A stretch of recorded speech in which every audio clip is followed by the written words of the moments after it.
Hey, what's up, everybody? We are coming to you right after the Super Bowl, the snooze fest that was today's game. I know Alex is going to hate this, but Tom Brady was already the GOAT, and now this was just kind of gravy on top. We're going to talk about that game. I had a good time watching the game. What about you guys today? It was a ugly game. I'm a Brady hater, but more than anything, I was just hoping for a good game, and it was just like, all right, Mahomes is gonna have to run for his life the whole game because he doesn't have his two offensive linemen, and that was just how the game played out. It was a good game for Leonard Fournette and Gronk. I liked seeing them kind of get into it, but other than that, it was just like it became clear really like the first possession of the third quarter. It's like, all right, this is gonna get ugly, so Yeah. guess everyone should get out of the way.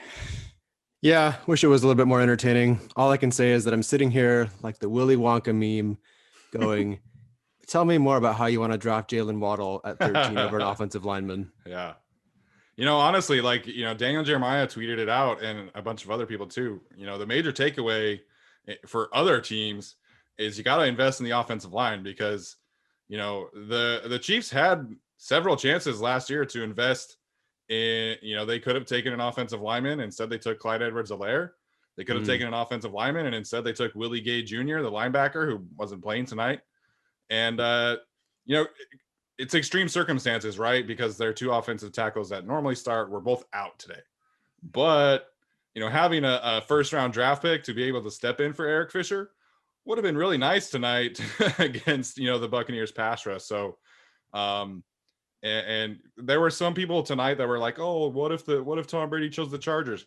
Chargers probably wouldn't have made the playoffs because the Chargers don't have Ali Marpet, Ryan Jensen, Donovan Smith, and Tristan Wirfs. So that would have been really, really ugly, not to mention the coaching staff differential. So don't allow your mind to think about that scenario very often for very long, okay? Because it just would not have ended well. The Chargers won and the Bucks won. They both won by going where they went.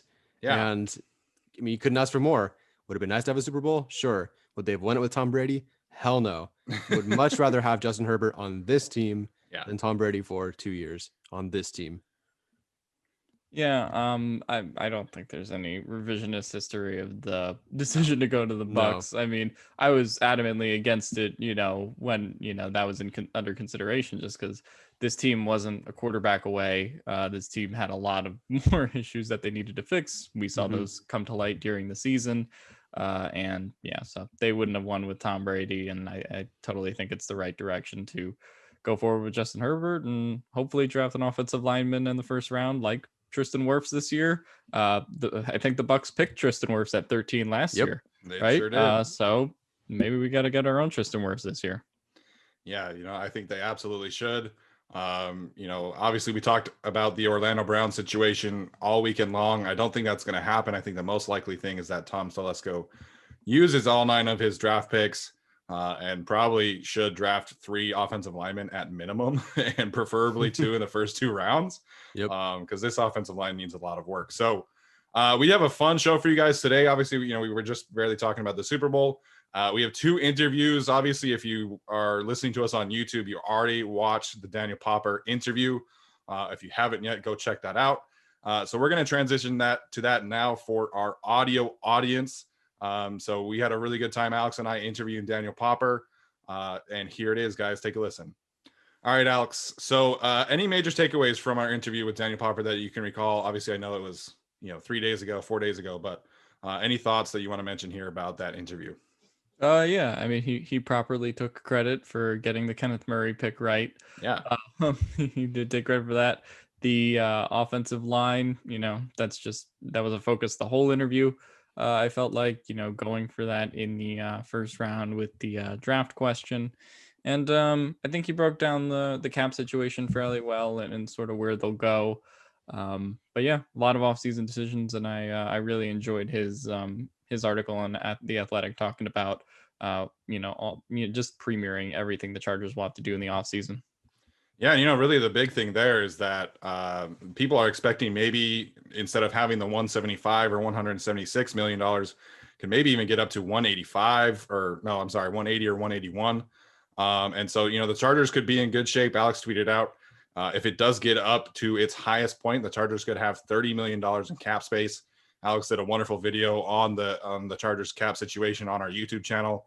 Like I said about the popper, if you haven't checked that one out, make sure and check that out. Tyler, any thoughts you want to bring up here about what we were able to talk with about Daniel Popper? The interview I didn't listen to. Sorry, guys. I read his article instead, and I think the article was great because it broke down everything that I didn't want to do. Everything from the cap space to the draft picks to how much does it cost to pay for your draft picks and whatnot. Yeah. I disagree on some of the things, like the idea of, I believe, all three linemen that are free agents returning, and Jenkins and Henry and Davis. I just don't think that's going to happen. That sounds more likely with Anthony Lynn, but far less likely with this new regime. I just can't imagine everyone returns for another go. Right. Other than that, though, spot on. Yeah, I'm just about to publish an article for LAFB about some potential free agent targets for the Chargers, and there's not going to be many big names that you're going to be super excited about because my intention was to focus more on low key realistic signings that I think could really work out for this team. But I think the Chargers, the majority of their cap space for this year, I think is going to be focused on Hunter Henry and Michael Davis, and then a Rams free agent to come over, whether that's Leonard Floyd or John Johnson. I think it's going to be John Johnson personally. I don't know. I'm not a beat writer. I don't have that inside access, but I do think the relationship with Brandon Staley and John Johnson is going to be enough to sway the Tom Telesco to bring him over and sway John Johnson to come over. So I think those three people are going to get the majority of the Chargers cap space. But like Popper pointed out, you can backload, contracts in a way that you can have bigger cap hits down the road. And so could they still go out and get a big free agent besides those three? Sure. I just don't think it's going to happen that way. Yeah, I mean, I've kind of broken it down, but they can actually kind of go after the offensive line pretty hard in a way.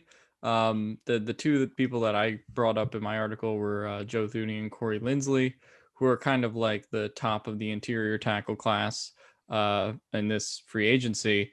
I mean, Corey Linsley costs about $700,000 more per his spot track evaluation than Mike Pouncey did this year. So that's doable, right? I mean, 9.7 million versus 9 million. That's not too bad. And if you cut Trey Turner, you have 11 million right there, and Joe Thuney would cost about 12 or 13. So, I mean, the money kind of evens out at a point, and you can get two pretty quick offensive line boosts there. Not saying that will happen, but I could certainly see the Chargers going for one of those guys. I mentioned it a couple podcasts ago, but we had the Pittsburgh offensive line coach come over. That could mean Alejandro Villanueva. I don't really like that idea, and I know Steven doesn't like it either. But I could see that as a potential possibility. I really do think Telesco will go after the offensive line in free agency. Yeah. I think they'll also address it in the draft.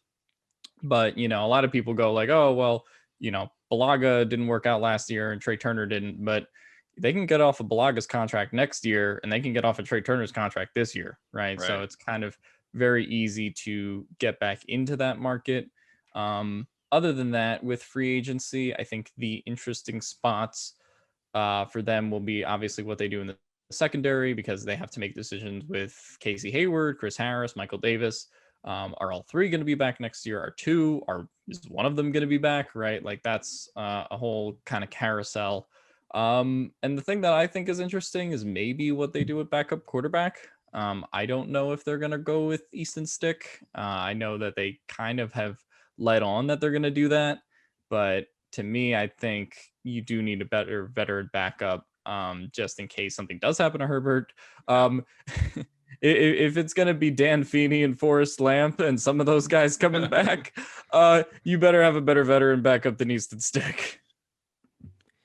Yeah, I mean, for as physical and big as Justin Herbert is, we've seen him a couple of times this year go down hard and maybe not get up. So yes, they do need to address the backup quarterback position. Easton Stick is not a true backup quarterback. I'm sorry for the four of you that believe that's a possibility. I don't buy it. As far as Johnson goes in the secondary, I think we've heard Staley talk a couple of times about Derwin James also playing some deep safety. Not that they're primarily going to put him there, but he can do it. You know, it's a waste to leave him there, but he can do it. I think he was his debut game and he covered D'Anthony Thomas, I think, deep. I don't remember if he was a free safety then or not, but that was an impressive play. Yeah. So rotating those two guys would be amazing. As far as the corners go, I don't think Hayward is expensive enough to feel like they have to cut. If I were to cut either him or Harris, I would have cut Harris, but it sounds like Staley and Hill and Harris all believe they're going to be together next year. Yeah. But I think Hayward returns. I think Harris returns. Michael Davis, we'll see. Like you said, Justin Herbert called him a bro for life or whatever on his Instagram. So, maybe. I don't know when they would have ever hung out. But so that's how I feel free agency will go. And then they have to do something along one of those 3 or 4 spots on the offensive line during the free agency period. They can't go into the draft praying that, Quinn Miners or, Hudson follow them in the 3rd round or something. They have to at least have one of those positions taken care of. That's why I think it's Dan Feeney, because he can give you at least 2 spots, possibly 3 along that offensive line. So you're not super stuck when it comes time to the draft. And then when it comes time to draft them at 13, I think it'll be an offensive lineman, most likely an offensive tackle. I agree. And, to clarify, I think the Chargers will get some free agent additions in terms of the offensive line. I personally don't think it's going to be Lindsley or Joe Thuney. I think Thuney's probably staying in New England. And I know the Packers situation in terms of cap is not great. They got to pay Alan Lazard and Robert Tonyan and Lindsley, and they've got to figure out what they want to do with Aaron Jones and Jamal Williams, who are both free agents. So I get that a lot of people think that Lindsley is going to leave, and sure, I think that is possible. I just would lean more towards the Packers choosing him over Aaron Jones or Jamal Williams. And I think, the Packers, I hope, really learned their lesson last year and will not be pissing off Aaron Rodgers again by letting, a key player who, he's got a great relationship with Lindsley. And I hope that they, for his sake, and their sake, that they don't let him go. In terms of John Johnson, I know there are some people who would rather see the Chargers invest free agency money, like a big free agency signing in Leonard Floyd. I think signing Leonard Floyd makes a lot of sense. But if you look at what's happening in the AFC West right now, you've got to stop the tight ends in the division. That's first and foremost. If you stop Travis Kelce, you have a much better chance of winning against the Chiefs. If you stop Darren Waller, you have a much better chance of beating the Raiders. And so I think if you get John Johnson and Derwin James, you have insurance in case Derwin James gets hurt again, which was a massive problem this year and last year. And B, you can have Johnson and Derwin James on the field at the same time and be able to have a game plan like they did against the Ravens, where you have 6-7 defensive backs on the field at all times. And you have really good athletes with Kenneth Murray on there as well. And you can be able to shut down the middle of the field that way. And so to me, it makes sense football-wise. It makes sense cap-wise. And Brandon Staley and John Johnson, they love each other. They have a great relationship. John Johnson called plays for them last year. So I would like to see Leonard Floyd added to this team, but I think the big name free agent this year is going to be John Johnson. I mean, we saw what Levante David and the Buccaneers safeties did tonight with Travis Kelce. It wasn't pretty. No. And if you do stop him and you get Derwin James or, just find some interesting ways to cover him, it makes the game much more dependent on Tyreek Hill. And then if Tyreek Hill is, doesn't have 200 yards in the first quarter, like he did against Tampa Bay the first time, then the Chiefs offense kind of sputters like we saw tonight. So obviously a big reason for them sputtering was, missing their entire offensive line. But, it's just, if you do shut down the middle of the field, Kansas City does become a lot easier to stop. And that's going to be crucial if the Chargers want a chance at winning the division at some point in the future. Man, you guys are really selling me on Johnson now, because that sounds great. Just watching Derwin James in 2019, final week of the season against the Chiefs, he's covering Kelce, he's knocking Kelce down. And then when Mahomes tries to scramble, he's got him. There's a series where he's getting after Kelce, he's getting after Mahomes, and having another guy like that in Johnson, who can call plays, who knows the defense, and should James go down, he can fill in very well. Right. Not that he's filling in, but picking up some of the slack, I guess. Yeah, you guys are selling me on this one. I think that is one to keep an eye on. I think it is too, and we'll have to see, what the priorities are, because everyone knows that the Chargers have three areas of need this year that really trump everything else, and it's offensive line, cornerback, and pass rush. They got to be able to get something there. I just think it's a little more doable this year to get those problems fixed in the draft and be able to get some mid-level free agent signings on a guy like Denzel Good from the Raiders, John Feliciano from the Bills, and be able to upgrade the Chargers offensive line. And so we'll have to see, man, because I think, you can put a Band-Aid on the secondary by keeping everybody intact and bringing back Michael Davis, adding John Johnson, adding a little more athleticism and versatility. And then next year, you can take a cornerback in the first round or second round, because this cornerback class after Patrick Surtain and Caleb Farley and JC Horn, it's not very good. And to transition to this, we did interview Benjamin Solak, who covers the draft for the Draft Network, which we'll get to in a second. Most of the big time analysts are not huge fans of this cornerback class. So to me, I think it's more likely that they kind of hold Harris and Hayward, like Tyler mentioned, bring back Davis, and basically bring the secondary group back from last year, and hope that Brandon Staley is able to work some magic there. Yeah, I don't know if I agree. I think one of Harris or Hayward is going to be gone. Just in general, I think they will try to bring Davis back, but I don't see them running it back, all at the same time when you have two cornerbacks going on 32 years old. The thing with Harris is he can play the outside regardless of his age. Yeah. With Casey Hayward, you're hoping it was just an injury, but he's also, kind of at that point for corners. So I don't know. I kind of lean with Hayward maybe being a surprise cut this year. But no, and the other thing I was going to say was, we talk about the position groups that need to be improved, but it's also special teams. I mean, that's going to be huge, I think. In my article this week, I mentioned Cordero Patterson being a free agent. I know Tyler brought up that connection with Brandon Staley from Hutchinson Community College. I think that would be an interesting signing, just to get an instant special teams all pro kick returner. And then also, got to bring in competition for Badgley, right? So Staley keeps mentioning the kicking game, so you better be about it. That sounds pretty realistic too. Bring in Johnson, bring in Cordell Patterson, fix a couple of things, and then just use the draft to focus on your offensive line. The problems are not going to all get fixed this offseason. This team is not a draft. I mean, unless they get extremely lucky, this team is not a draft and free agency period away from contending. No. I think they can make the postseason with a good team or with a good draft.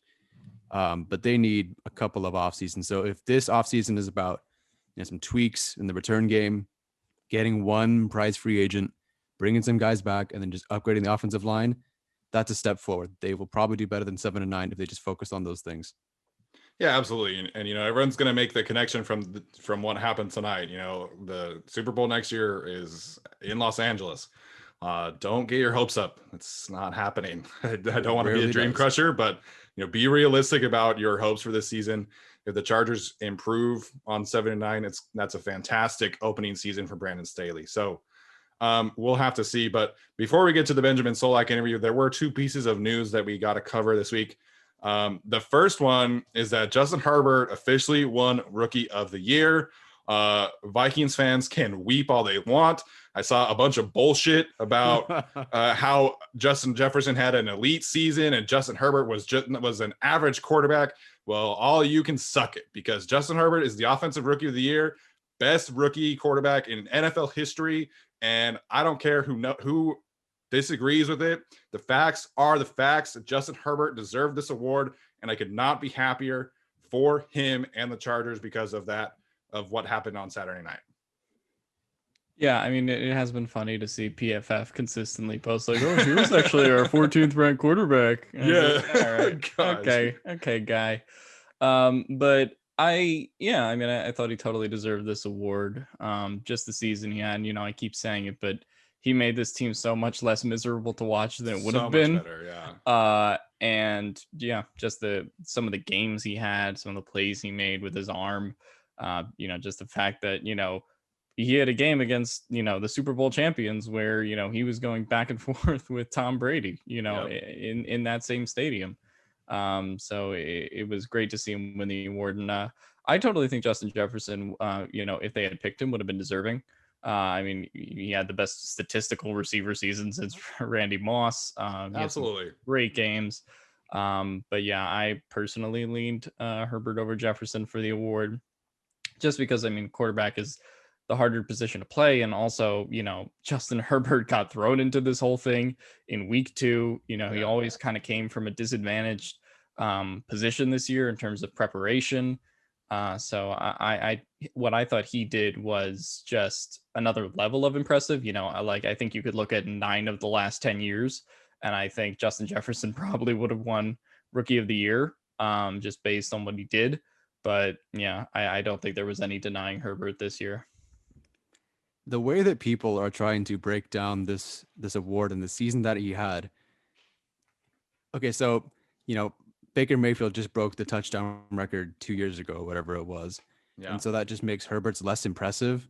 If I made $100 million last year, and then this year made $101 million, guess what? That's pretty freaking great no matter what. Like, does it does it discount? Like, I only made $1 million more than last year, so it's no good. I mean, give me a break. Are we going to pretend that the guy who didn't have the record before Baker Mayfield was Peyton Manning? Right. Right. Anytime you're doing anything better than Peyton Manning is, well, especially if you throw less interceptions than Peyton Manning in his rookie year, you're doing all right. And he is more than deserving of this award. Jefferson is very deserving as well, but it is definitely Justin Herbert's award. He was the front runner. He had been the front runner since, I don't know, week 3 or week 4, his third game. Yeah. And he deserves it. The Chargers just put out a compilation of all his touchdown passes or touchdown runs this year. I don't think there was a single gimme in there. It wasn't like he was just chucking to wide open guys. There's nobody really scheming these guys open for him. Like, there's nothing easy. It's not like he just dumps it off and Tyreek Hill takes it for 50 yards or whatever. Yeah. He's improvising. He's what he did just on those touchdowns alone is so magical and as impressive a quarterback rookie season as I can ever remember. And just ask Vikings fans this. Would you rather have Justin Jefferson moving forward or Justin Herbert moving forward based on the year you just saw? And I would take Justin Herbert, and that's why he wins the award. Absolutely. And, the funny thing that was really cracking me up, first of all, the way that the Chargers social media page attacked PFF and everybody else, that was so funny. I loved that they kept all the receipts, everybody that was, out on Justin Herbert in the draft process, they all got bought back up. The Chargers social media page wanted all the smoke, and I loved it. The second thing that was really annoying to me is all the people who were like, just name it a quarterback award. And it's like, okay, please Google who has won the award, because it's been 9 running backs in the last 20 years and 9 quarterbacks. And before 2000, it was like 17 running backs in a row. Like, this award was a running back award until Peyton Manning won it in 1998. And then after that, it was like receiver, quarterback. But before that, it was all running backs. So, like, your opinion sucks. And it's not based on facts. It's not based on history. Do some research before you tweet some shit, especially if you're a reporter and have a verified tag next to you. Be better at your job. Yeah. I just wanted to, I breathed a sigh of relief when my B- Herbert draft grade wasn't in the compilation. Our entire Zoom call of us going, oh man. All 20 of us. But the difference is that all of us have owned up to that shit. And True. Like, the PFF guys, they still like double down, and it's like, well, Joe Burrow is better. And it's like, okay. Are we going to bring up Joe Burrow now? Like, come on, man. Well, the other thing they do is like, oh, well, it's not very sustainable, even though he's done it over 16 games. Like, he's going to win 3 Super Bowls in a row. Like, it's not sustainable. He can't win a 4th. Like, I mean, I guess it's not really sustainable, but he keeps doing it. So you got to give him some credit. Pro Football Focus. It's like one thing for us to go, we don't feel so good about him. Yeah. Maybe we have a second round grade on him, late first on him, but with time, he can get better. And with the right weapons and the right coaching, he can be offensive rookie of the year. For Pro Football Focus to go out and say, he's just sucks, he can't play, he's no good. Like I don't know. And that's what they get, but that is what they get. That's what you get for trying to, be a hype page to try to get the clicks and the views and the retweets and the whatnot. Is you get the Chargers social media account roasting you, absolutely roasting you. So I love that they did that. That their team, that social media team, is perfect. So good at what they do, man. So good. There were a couple other reporters that were like coming to that guy's defense and were like, he doesn't deserve this. And it's like, well, if you didn't have a dumbass take and like flat out say that this guy who's gonna be a first round pick can't play, then he wouldn't be getting this kind of treatment. It'd be one thing if he were just like, hey man, like I'm not super concerned, like I'm not super into the Justin Herbert thing. Yep. Yeah. That's what I feel like that's what we were doing personally. Yeah. It was just a little misplaced onto Jordan Love, but like we weren't flat out saying like Justin Herbert sucks, he's a bum. Like nobody, there was one person in the clip was like, I wouldn't spend a first round draft pick on Justin Herbert. It's like, are we serious? Like he's at least like the third, fourth best quarterback in the draft and worth a first round pick. Like, what are we doing here? Anyone? No, I totally agree with that. I think that I think the thing with him in general, or PFF in general, I guess, is they don't really like their whole page is just like as Tyler said, like a hype page. It's like trying too hard to like come up with a take. They were the ones who started the whole like, oh, should Dolphins draft another quarterback thing?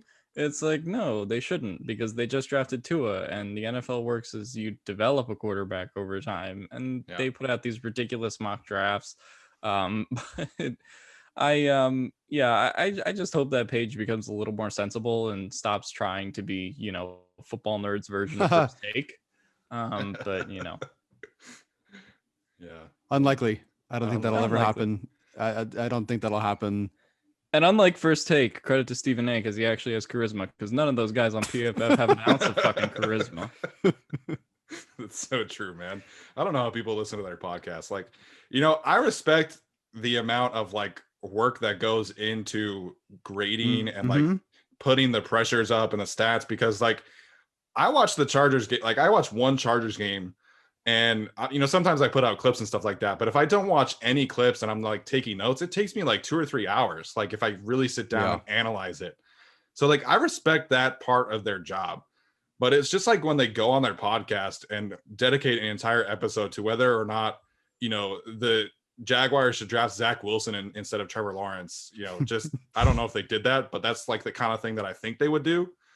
Alex mentioned, should the Dolphins, and they even talked about I know they talked about the Bengals drafting a quarterback because of Joe Burrow's being injured. Like that's not how football works. Like, so I respect the hell out of the way that they watch film and put up their grades and stuff like that. It's just like what they do on their Twitter page and on their podcast that really just rubs me the wrong way.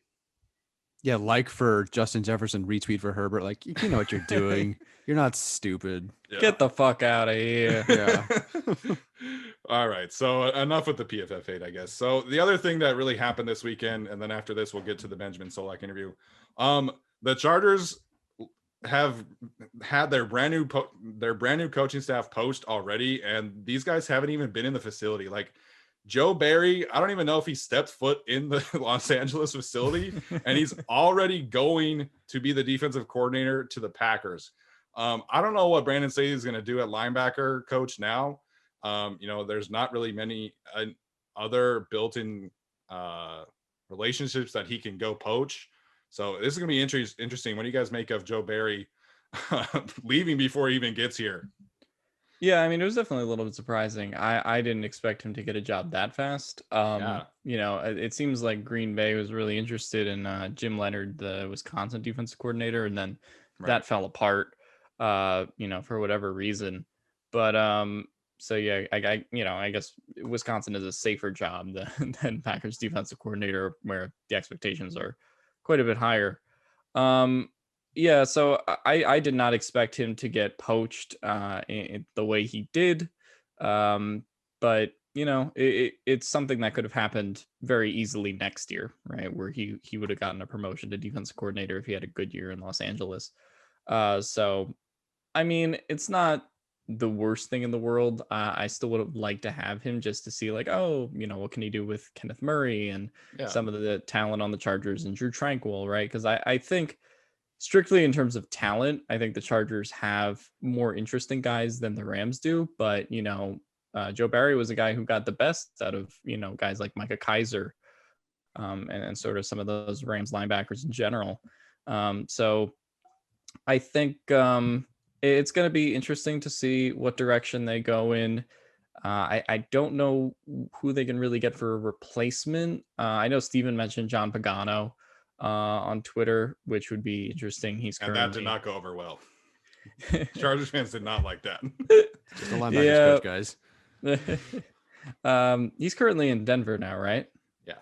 Yeah. So, I mean, I think they would have to promote him from... I don't know if they could promote him from OLB's coach to LB coach. I don't know if that doesn't sound like a promotion, but they could give him like the title they gave Barry, which is like passing game coordinator, and pretend it's a promotion. Yeah. So I don't know. I mean, there's some interesting guys who are going to be out there. I'll probably do some more work during the week in like trying to find a guy, and I'm sure Steven and Tyler will too. It's just it's unfortunate because I really do think he could have done a great job with it. But, he's also one of those guys that's so smart and probably would have gotten promoted very fast after this season anyway. Well, you can go ahead and look at all those guys, Alex. I'm sick of looking at coaches and then they just be, oh, yeah, Jay Rogers. Who is that guy? Oh, he did this in Chicago and he won this award. That's great. And then he's may or may not be coaching. And then I'll give Smith this, and he's my... And then I'm like, when you have an entire banner of photos and your entire coaching staff is in a list, let me know. Then I'll tell you what I think. As far as I don't know. Okay, so I don't know if is Jay Rogers and Gift Smith, are they still kind of for now on the team? Well, my understanding was that Gift Smith was going to follow Anthony Lynn to Detroit. That was what the initial report said, and that Jay Rogers was going to fill in his spot. And then Ronaldo Hill in his press conference was like, yeah, Gift Smith's still going to be around. And he mentioned like 7 other coaches, but not Jay Rogers. So I would love like a confirmation of any coaches that have been hired by the Chargers social media staff. Like that would be amazing. So I have no idea what's going to happen there. So Google still lists him as the defensive line coach for the Chargers. Yeah. So Gift Smith or Rogers? Rogers. I'll Google Gift Smith. He might still be the defensive line coach for Detroit per Google. So well, I know that Giff is still on the Chargers website. I don't know how much that means, but like I guess one of them could coach outside linebackers. Right. Neither of them have spent like significant time coaching the actual linebackers. So I have no idea. Like, and that's the other thing is John Pagano has mostly done outside linebackers and edge rushers. Like he's never really done like inside linebackers. So they might be doing like, they could get Jay Rogers to coach the outside linebackers and somebody else to coach the inside linebackers. I just don't know who that's going to be. Yeah, I mean the Bucks linebackers coach wants a promotion. Yeah, give him one because he deserves it. Yeah, I think the Cowboys interviewed Gift Smith a couple weeks ago, and then it came out that he's officially not getting the Lions job. We haven't seen official confirmation that he's still with the Chargers technically, although there is a Pro Football Talk article about it. But it's totally based on what Ronaldo Hill said. So we really just need to get Ronaldo on the podcast and clarify what he meant, because everything. Yeah, he's opened a can of worms here. Yeah, I don't know, man. Like this is going to be really interesting. We've seen him go into the college route, and the running backs coach is from Iowa. Ronaldo Hill mentioned a potential secondary coach, Derek Ansley, who used to be the University of Tennessee defensive coordinator. So like maybe there's something there. I don't know if he's got another John Carroll connection or Dayton connection that he can pull from. But they do need a new linebackers coach. It's a little unfortunate, but I get it if you're Joe Barry, like you get to go from coaching the linebackers to be defensive coordinator. If I were if I'm a Packers fan, I'm a little skeptical of that hiring, because Joe Barry's last stint as defensive coordinator did not go over too well. And the Rams could have promoted him last year, and they chose to hire Brandon Staley. So I would be a little skeptical of that decision if I were a Packers fan. But I think as a position coach, he did some great work with the Rams. Great. Let me know when I don't care. I really don't. Let me know when yeah. Let me know when it's on Google and I can actually see who's on the team.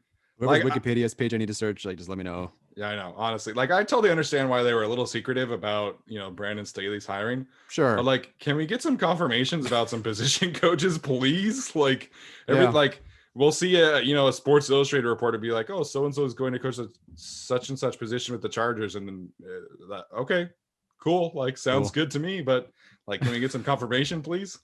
I mean, we'll probably see some acceleration on the coaching staff, I guess, now that the season's over. So hopefully we see some of that.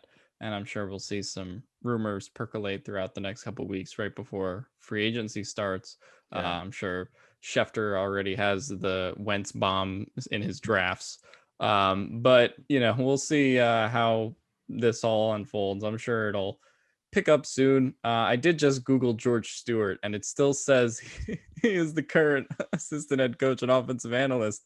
So I don't think that's true, but you never know. They haven't named one. They have. Oh no. Oh man. Yikes. Someone pointed this out to me a few weeks ago, but like the offensive efficiency really kind of went down the drain once George Stewart moved over there. So please do not keep him around. I'm shocked, for one, honestly, that he's not going with Anthony Lynn to Detroit. Like, just don't understand like how that didn't happen yet. All right, so you mentioned the Carson Wentz thing. I cannot wait to see the next few weeks of the NFL offseason. Obviously, I'm a little sad that football is over. Definitely going to miss watching games on Sunday. But this free agency cycle is going to be insane. I expect Carson Wentz is going to be traded in the next few days. Seems like Deshaun Watson is going to be a much longer process. We'll have to see there. But Sam Darnold is rumored to be moved pretty soon as well. So just cannot wait for the next couple of weeks. And we're going to start doing some free agency breakdowns as well as draft profiles, some film breakdowns on draft prospects. In the meantime, this is how we'll wrap up with the Benjamin Solak interview. Before we get there, Alex and Tyler, any other thoughts before we move on to that interview? I like quarterbacks who beat Tom Brady in the Super Bowl. There we go. Oof. Well, you're about to get Nick Foles potentially. So yeah, I'll take him. Yeah, after last year of Wentz. Okay. The only thing I want to say is that the Chargers in a run-first offense allowed 201 pressures last season. Let's fix that. Yes, could not agree more. So this is how we're going to wrap up. Thanks, guys, for tuning in. If you're on YouTube or listening to this, keep listening because our interview with Benjamin Solak was so good. Alex and I were able to learn a lot about Brandon Staley's defense and just how the general consensus around this draft class. We asked him about comparing Christian Darrisaw and Elijah Vera Tucker, which was a great conversation. So definitely stick around for that. And the three of us will see you guys next time. Bye. Hey guys, welcome back. We are so happy to be joined now by Benjamin Solak, who is a senior writer for the Draft Network and also covers the Eagles. So I'm sure Alex is pretty happy for this one. Benjamin, how you doing today? Oh man, everything is delicious. It's Super Bowl ramp up week. It's Carson Wentz rumor week. It's always a good time in the NFL. There's never a quiet set of days. We're having fun. We are having fun, man. And the quarterback carousel movement this year is going to be crazy. We've obviously already seen the Matthew Stafford trade.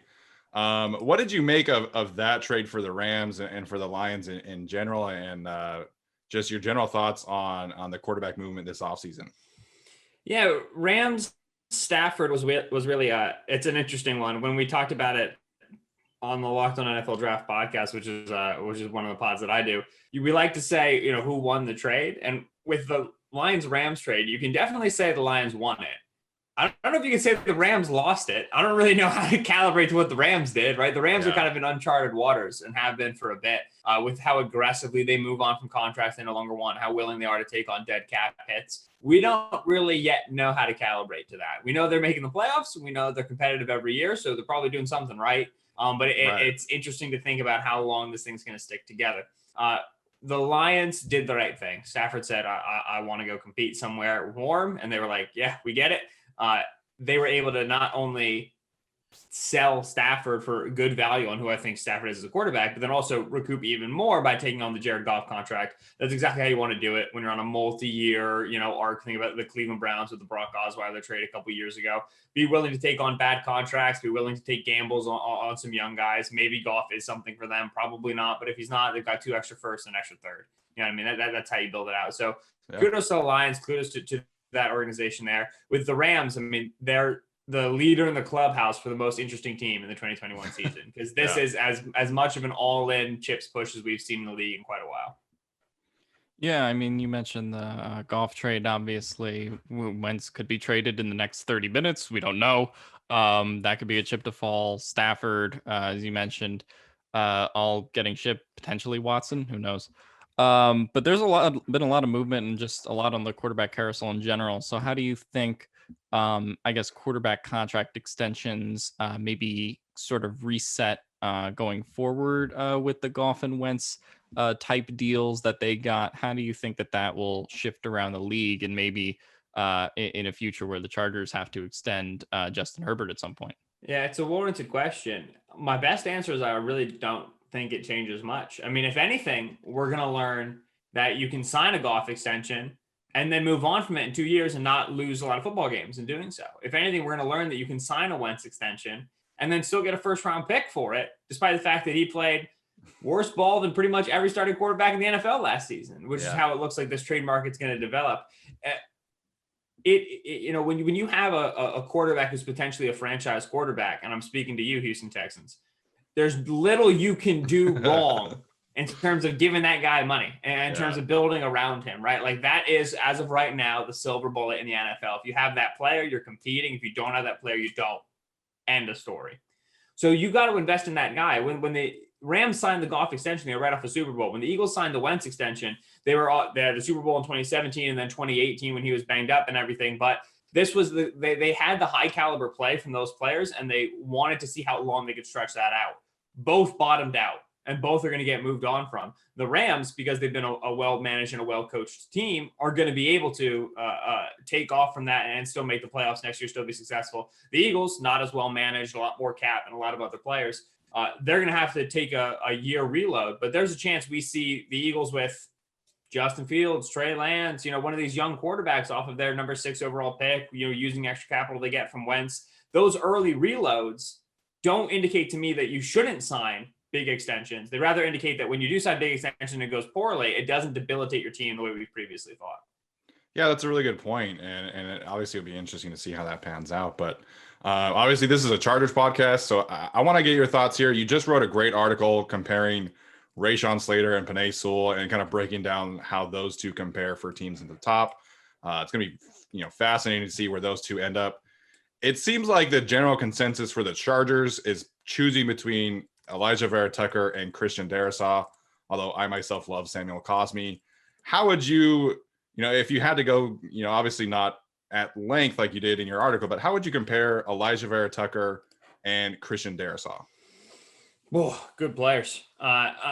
Elijah Vera Tucker, before the season, I liked him as a good guard, and they said they're going to move him to tackle. And I said, oh, no, this is going to be bad for this young man's stock. This is not what he's meant to play. This isn't going to be good.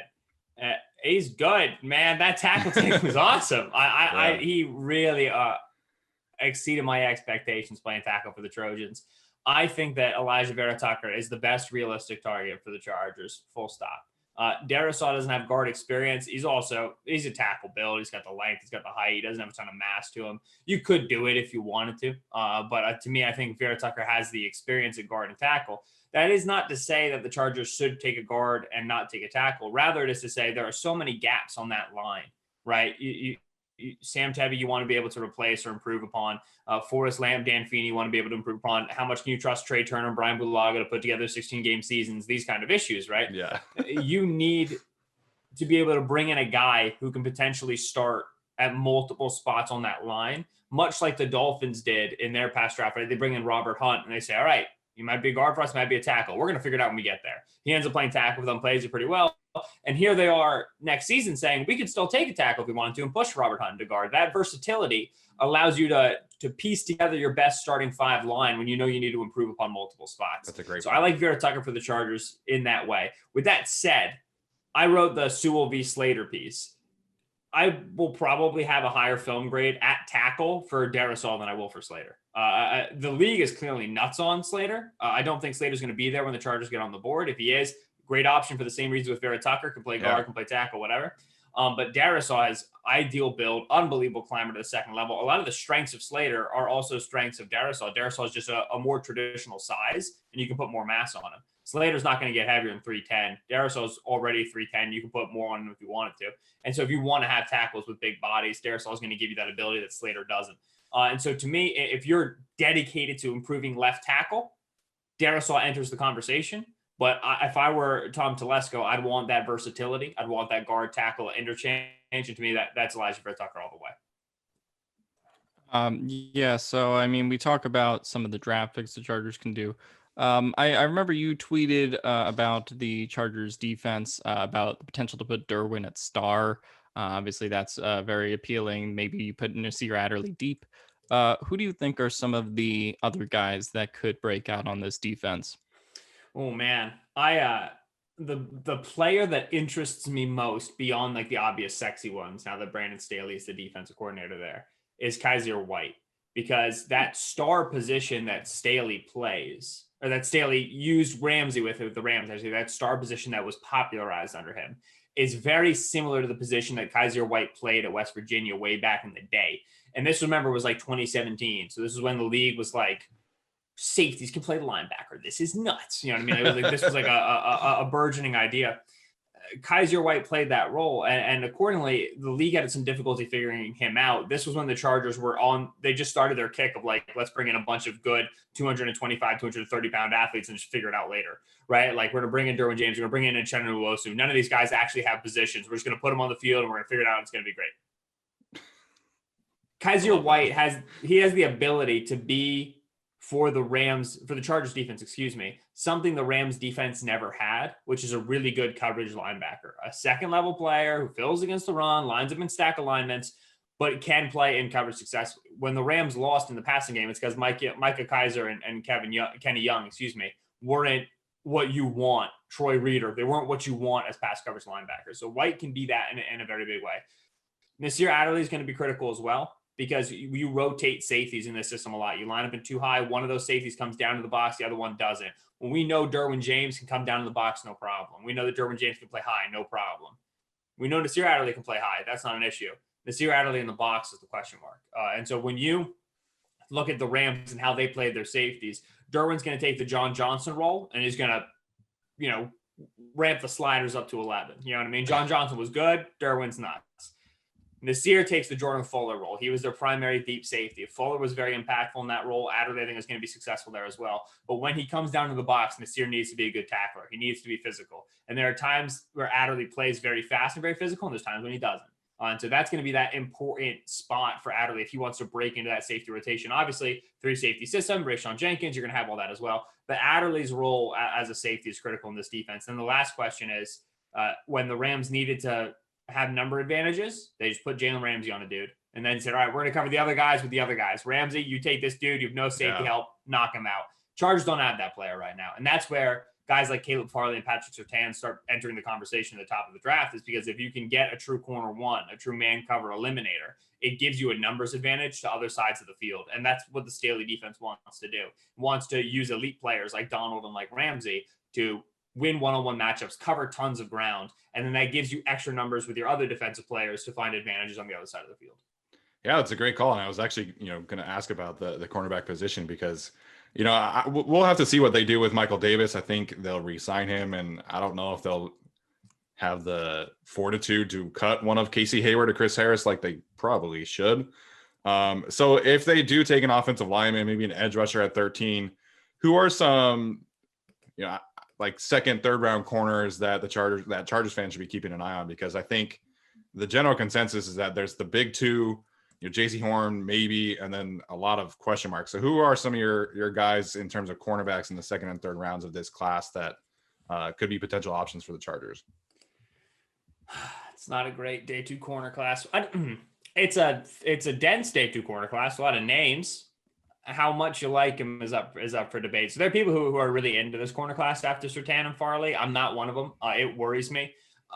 JC Horn is the big name. He's a first round pick. He's a grabby player. He's aggressive. I think he's going to draw a lot of flags in the league, and you can coach that out of the guy, but it's tough to do.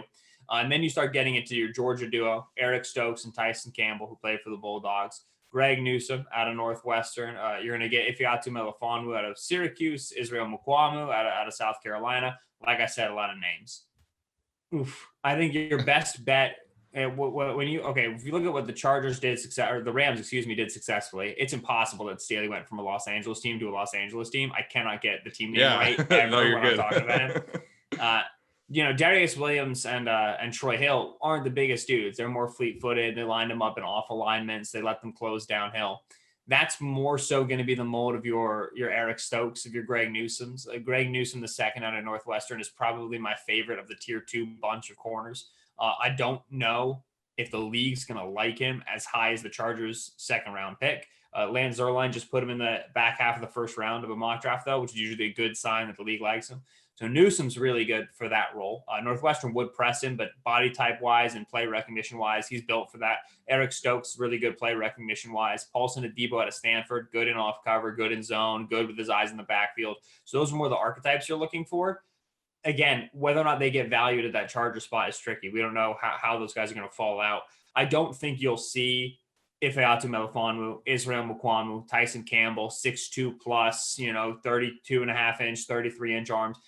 These aren't the players you're going to see because they don't, A, fit the mold, and B, they have multi-year arcs, right? Like they're probably not going to be as good in year 1 as they might be in year 2 and year 3. And I think that Chargers defense with 1 or 2 good moves can be great right now. And so I'm not sure they're going to be drafting more of a project type corner.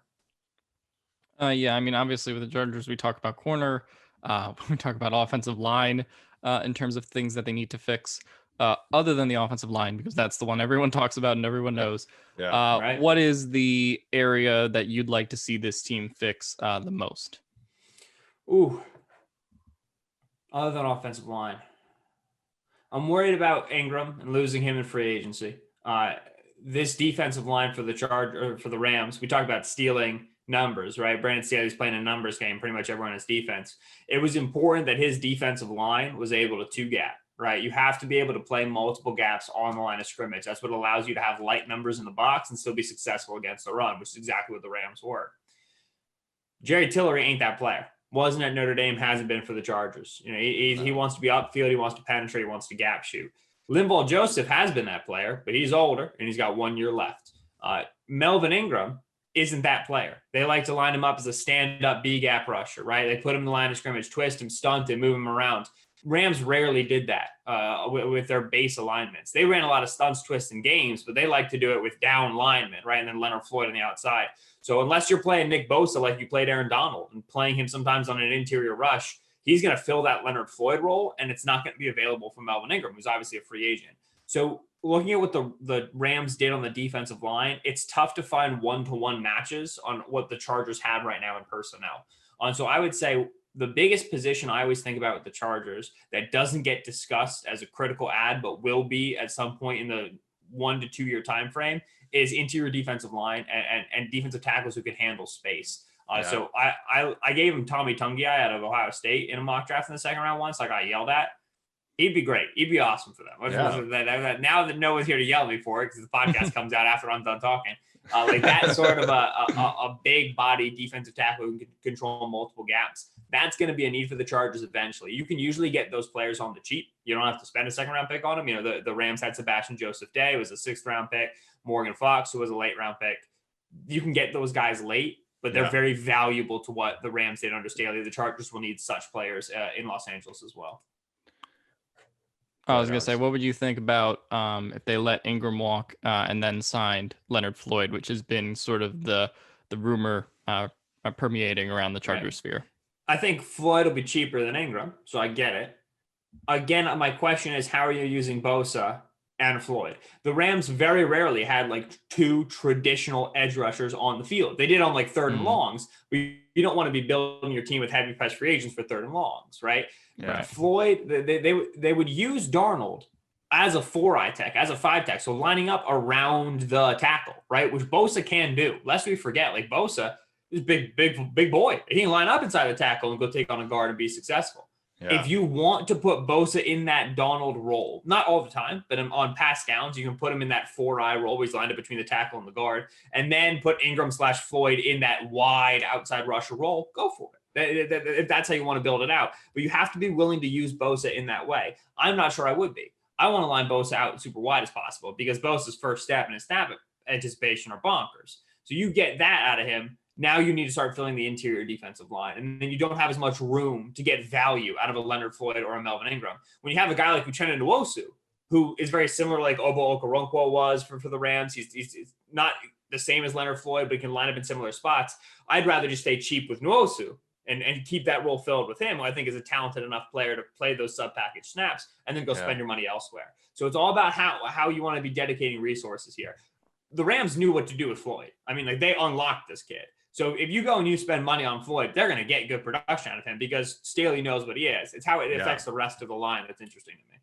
Yeah, that's some fascinating stuff. And I know that Brandon Staley is so fond of John Johnson, and that would be an interesting pairing to, like you said, obviously Nasir Adderley and Derwin James kind of filling that role. So we'll have to see. I assume that Staley is going to get at least one or two free agents from the Rams because they were, obviously so familiar and so successful with that scheme. And obviously, it's going to be fun to watch how they use Joey Bosa because, as Chargers fans, we've been so used to Joey Bosa just getting double teamed all the time. And so like having a mind like Brandon Staley come in and say, you know what, we're going to get one-on-ones for you on every play.